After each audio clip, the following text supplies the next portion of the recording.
13. 14. března jsme se účastnili výstavy Kreativ Soběslavy.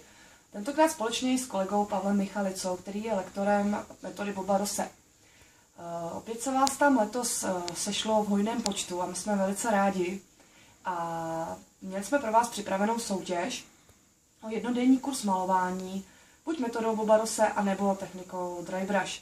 Já vám tady teď osudí, ve kterým jsou vaše lístečky, které jste tam házeli, a vylosuju jednoho účastníka, který se tohoto kurzu zúčastní. Tak já přistoupím k losování. Takový.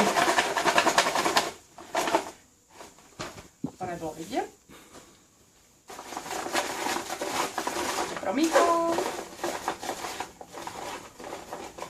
To je napínavý, co? Tak a vylosuji jednoho z vás a tím je Jaroslav Šitner nebo Šitker, nevím, kážu.